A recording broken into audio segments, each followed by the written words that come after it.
ನಿಮ್ಮ ಮತ್ತೆ ಜಗ್ಗು ಅವ್ರ ಕಾಂಬಿನೇಷನ್ ಅಂತೂ ಇಡೀ ಕರ್ನಾಟಕ ಜನತೆ ಮೆಚ್ಕೊಂಡಿದ್ದಾರೆ. ಅದ್ರ ಜೊತೆಗೆ weekend with Kichcha Sudeep programme ಅಲ್ಲಿ ಸುದೀಪ್ ಅವರು ಕೂಡ ನಿಮ್ಮಿಬ್ಬರ ಒಂದು ಡ್ಯಾನ್ಸ್ ಅನ್ನ ಮಾಡಿಸ್ತಾರೆ. ಆ ಮೂಮೆಂಟ್ ಹೆಂಗಿತ್ತು ಅಂತ? ಅದೇ ನಾನ್ ಹೇಳಿದ್ನಲ್ಲ, ನಾವು ಆ ಸಮಯಕ್ಕೆ ಏನೋ ನಾವ್ ಮಾಡ್ಬೇಕು ಅನ್ಸ್ತು ಮಾಡಿದ್ವಿ. ಹ್ಮ್. ಅದು ಜನಕ್ಕೆ ಅಷ್ಟೊಂದ್ ಇಷ್ಟ ಆಗಿ ಜಗದೀಶ್ ಅವ್ರಿಗೆ ಕ್ರಶ್ ಆಫ್ ಕರ್ನಾಟಕ ಅಂತ ಎಲ್ಲ ಕೊಟ್ಟು ಅಷ್ಟೊಂದ್ ಮೆಚ್ಕೊಂಡಿದ್ರು. ಸುದೀಪ್ ಸರು ಅದೇ ನೀವ್ ಮಾಡಿದ್ದೊಂದು ಡ್ಯಾನ್ಸ್ ಮಾಡಿ ಅಂತ ಹೇಳಿದಾಗ ತುಂಬಾ ಖುಷಿ ಆಯ್ತು ಡ್ಯಾನ್ಸ್ ಮಾಡಿದ್ದು. ನಾನ್ ಹೇಳೋದು ಆ ತರ ಲೈಟ್ ಮೂವ್ಮೆಂಟ್ಸ್ ಎಲ್ಲ ನಾನ್ ಬಿಗ್ ಬಾಸ್ ಅಲ್ಲಿ ತುಂಬಾ ಎಂಜಾಯ್ ಮಾಡಿದೆ. ಅಂದ್ರೆ ನಾನ್ ಅದನ್ನೇ ಎಕ್ಸ್ಪೆಕ್ಟ್ ಮಾಡ್ಕೊಂಡು ಹೋಗಿದ್ದು. ಅಂದ್ರೆ ಆರ್ಗ್ಯುಮೆಂಟ್ಸ್ ಇರುತ್ತೆ, ಜಗಳಗಳಿರುತ್ತೆ, ಓಕೆ, ಬಟ್ ಅದೇ ಇರುತ್ತೆ, ಬರೀ ಅದೇ ಇರುತ್ತೆ ಅಂತ ನಾನಂತೂ ಗೆಸ್ ಮಾಡಿರ್ಲಿಲ್ಲ. ನನ್ಗೆ ಏನಂದ್ರೆ ಟಾಸ್ಕ್ ಗಳು ಮಾಡೋದು, ಈ ತರ ಡ್ಯಾನ್ಸ್ ಮಾಡೋದು ತುಂಬಾ ಇಷ್ಟ ನನ್ಗೆ. ನಾನು ಜಗದೀಶ್ ಅವ್ರ ಜೊತೆ ಮಾತ್ರ ಅಲ್ಲ, ಅಲ್ಲಿರೋರ್ ಎಲ್ರ ಜೊತೆ ಡ್ಯಾನ್ಸ್ ಮಾಡಿದೀನಿ. ಹನುಮಂತನು ಬಿಟ್ಟಿಲ್ಲ ನಾನು ಕರ್ಕೊಂಡು ಅವ್ರನ್ನು ಡ್ಯಾನ್ಸ್ ಮಾಡಿದೀನಿ. ಸೊ ಡ್ಯಾನ್ಸ್ ಮಾಡೋದು, ಫನ್ ಮಾಡೋದು, ತಮಾಷೆ ಮಾಡೋದು, ಆ ತರದ್ದು ನನಗೆ ಇಷ್ಟ. ಬಟ್ ಅಲ್ಲಿ ಹೋಗ್ತಾ ಇದ್ದಂಗೆ ಸಿಕ್ಕಾಪಟ್ಟೆ ಫಸ್ಟ್ ವೀಕಲ್ಲೇ ಜಗಳ ಜಗಳ ಜಗಳ, ಆಮೇಲೆ ತುಂಬಾ ಒಂದು ಆರ್ಗ್ಯುಮೆಂಟ್ಸ್, ತುಂಬಾ ಮನಸ್ತಾಪಗಳು, ನಾಮಿನೇಷನ್ಗಳು, ಬರೀ ಕಿರಿಕಿರಿನೇ ಆಗ್ತಾ ಇತ್ತು. ಅದು ಐ ಕುಡಂಟ್ ಲೈಕ್, ನನ್ಗೆ ಅದು ಇಷ್ಟ ಆಗ್ಲಿಲ್ಲ. ಈಗ ಅದನ್ನ I didn't expect that much. ಅದು ಹೋಗಿದ ತಕ್ಷಣ ಇಷ್ಟೆಲ್ಲ ನಡೆಯುತ್ತೆ ಅಂತ ಐ ವಾಸ್ ನಾಟ್ ಪ್ರಿಪೇರ್ಡ್. ಅದಕ್ಕೆ ನಾನು ಮೆಂಟಲಿ ಪ್ರಿಪೇರ್ ಆಗೇ ಇರ್ಲಿಲ್ಲ. ಇಟ್ ವಾಸ್ ಟೂ ಮಚ್ ಆ ಸೈಡ್. ಬಟ್ ಇದು ಡ್ಯಾನ್ಸ್ ನೀವ್ ಹೇಳಿದ್ರಲ್ಲ, ಜಗದೀಶ್ ಅವ್ರ ಜೊತೆ ಡ್ಯಾನ್ಸ್ ಮಾಡಿದ್ದು, ಅದೆಲ್ಲ ತುಂಬಾ ಎಂಜಾಯ್ ಮಾಡಿದೆ. ತುಂಬಾ ಖುಷಿ ಆಯ್ತು ನನ್ಗೆ. ನೀವ್ ಹೇಳ್ತಾ ಇದ್ರಿ ಜಗದೀಶ್ ಅವ್ರಿಗೆ ಕರ್ನಾಟಕದ ಕ್ರಶ್ ಅಂತ ಕೊಟ್ಟಿದ್ರು ಅಂತ ಹೇಳ್ಬಿಟ್ಟು. ಆದ್ರೆ ಬಿಗ್ ಬಾಸ್ ಮನೆಯಲ್ಲಿ ಇಡೀ ಕರ್ನಾಟಕಕ್ಕೆನೆ ಜಗದೀಶ್ ಅವ್ರ ಕ್ರಶ್ ಆದ್ರೆ ಜಗದೀಶ್ ಅವ್ರಿಗೆ ಹಂಸ ಅವರು ಅಂದ್ರೆ ಹಂಸ ಅಂತ ಹೇಳ್ತಿದ್ದೆ, ಬಟ್ ಜಗದೀಶ್ ಅವ್ರು ಕರಿತಿದ್ದದ್ದು ಹಂಸ ಅಂತ. ಸೊ ನೀವ್ ಕ್ರಶ್ ಆಗಿದ್ರಿ. ಸೊ ಈಗ ಚಂದ್ರಿಕಾ, ರಾಜಿ, ಬೆಣ್ಣೆ ಶಾಂತಮ್ಮನ್ ಜೊತೆಗೆ ಈಗ ಹಂಸ್ ಅನ್ನೋದು ಫೇಮಸ್ ಆಗ್ಬಿಟ್ಟಿದೆ. ನೀವ್ ನಮ್ಮಲ್ಲ, ನಾನ್ ಮಂತ್ರಾಲಯಕ್ಕೆ ಹೋಗಿದ್ದಾಗ ಅಲ್ಲೆಲ್ಲ ಜನ ನನ್ ಹಂಸ್ ಹಂಸ್ ಅಂತ ಕರಿತಾ ಇದ್ರು. ನಾನು ಅರೆ ಇದು ಈ ಹೆಸರು ಇಷ್ಟು ಫೇಮಸ್ ಆಯ್ತಲ್ಲ ಅಂತ ಅನ್ಕೊಂಡೆ. ಅಂದ್ರೆ ಚೆನ್ನಾಗಿದೆ, ಲೈಕ್ ಕೇಳಕ್ ಚೆನ್ನಾಗಿದೆ, ಇಟ್ಸ್ ನೈಸ್. ಎನಿಥಿಂಗ್ ಪಾಸಿಟಿವ್ ಖುಷಿ ಆಗತ್ತೆ ಕೇಳೋದಕ್ಕೆ.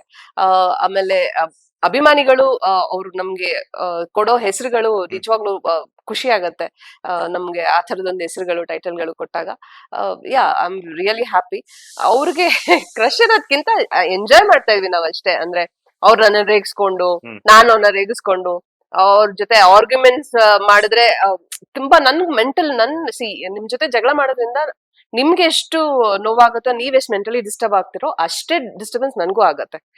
ನಾನ್ ಜಗಳ ಮಾಡಿದ ತಕ್ಷಣ ನಾನ್ ಖುಷಿ ಆಗಿರೋದಿಲ್ಲ. ಸೊ ಮೆಂಟಲ್ ಡಿಸ್ಟರ್ಬೆನ್ಸ್ ಎರಡು ಸೈಡ್ ಇಂದ ಆಗ್ತಾ ಇರತ್ತೆ. ಸೊ ಜಗಳ ಆಡಿದಾಗ ಏನಾಗುತ್ತೆ, ನಾನು ಅಷ್ಟು ಮೆಂಟಲಿ ಡಿಸ್ಟರ್ಬ್ ಆಗ್ತೀನಿ. ಸೊ ನನ್ಗೆ ಜಗಳ ಆಡಕ್ ಇಷ್ಟ ಇರ್ಲಿಲ್ಲ. ಸೊ ಅದಕ್ಕೆ ನಾನು ಏನೇ ಸಿಚುವೇಶನ್ ಇದ್ರು ಪೇಷನ್ಸ್ ಆಗಿ ಹ್ಯಾಂಡಲ್ ಮಾಡಿದೆ.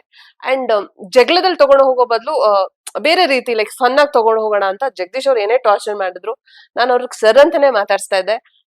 And I diverted him to like be romantic, ಅಥವಾ ಡ್ಯಾನ್ಸ್ ಮಾಡ್ಸಿದಿರ್ಬೋದು. ಆಮೇಲೆ ನಾನು ಆ ಛತ್ರಿ ಇಟ್ಕೊಂಡು ನಾವಿಬ್ರು ಡ್ಯಾನ್ಸ್ ಮಾಡಿದ್ದೆ. ಆಕ್ಚುಲಿ ಐಡಿಯಾ ನಂದೇ ಇತ್ತು. ಮಳೆ ಬರ್ತಿದೆ, ಡ್ಯಾನ್ಸ್ ಮಾಡಿದ್ರೆ ಚೆನ್ನಾಗಿರುತ್ತಲ್ಲ ಅಂತ ಬಿಗ್ ಬಾಸ್ ನ ರಿಕ್ವೆಸ್ಟ್ ಮಾಡಿದ್ವಿ. ಅವರು ಅದೇ ತಕ್ಕಾಗ ನಮಗ್ ಛತ್ರಿ ಕಳ್ಸ್ಕೊಡ್ತಾರೆ. ಅವ್ರು ನನ್ಗೆ ನೇಲ್ ಪೇಂಟ್ ಮಾಡೋದು ನಾನು ಹೇಳ್ತೀನಿ, ಬನ್ನಿ ಇಲ್ಲಿ ನನ್ ಸ್ವಲ್ಪ ನೇಲ್ ಪೇಂಟ್ ಮಾಡಿ ಅಂತ ನಾನು ಹೇಳಿದ್ದು. ಐ ಲೈಕ್ ಆ ತರದೆಲ್ಲ ನಂಗೆ ಇಷ್ಟ. ಆ ಮೂಮೆಂಟ್ಸ್ ಎಲ್ಲ ನಂಗೆ ತುಂಬಾ ಇಷ್ಟ. ಜಗಳ ಮಾಡು ಅಂತಂದ್ರೆ ಕಷ್ಟ ಆಗತ್ತೆ ನನ್ಗೆ. ಒಪಿನಿಯನ್ ಹೇಳ್ಬೋದು, ಬಟ್ ಜಗಳ it's not my cup of tea.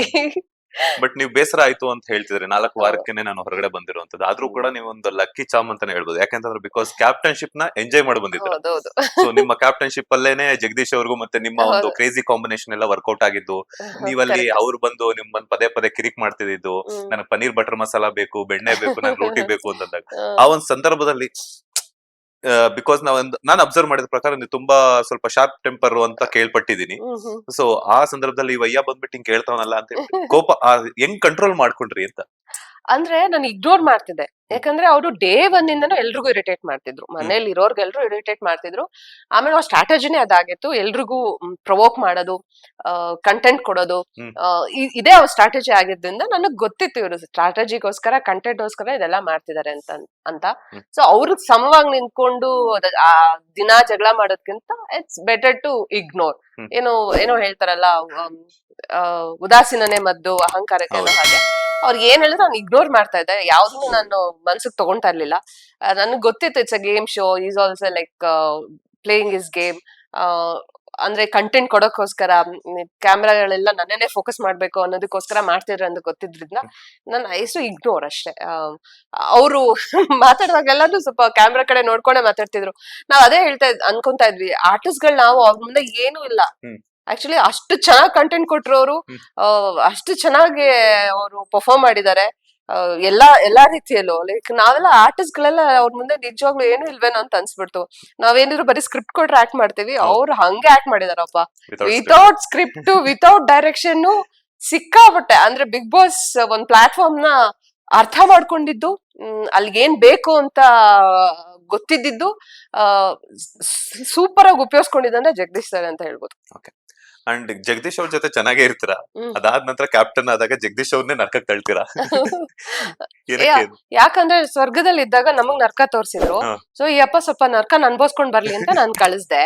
ಅಲ್ಲಿ ನೋಡಿದ್ರೆ ಅವ್ರಿಗೆಂತ ಅದೃಷ್ಟ ಅಂತಂದ್ರೆ ಅವ್ರು ಟಾಸ್ಕ್ ಅಲ್ಲಿ ಗೆದ್ಬಿಟ್ಟು ನಾವ್ ಅವ್ರಿಗೆ ಊಟ ಕೊಡಂಗಾಯ್ತು.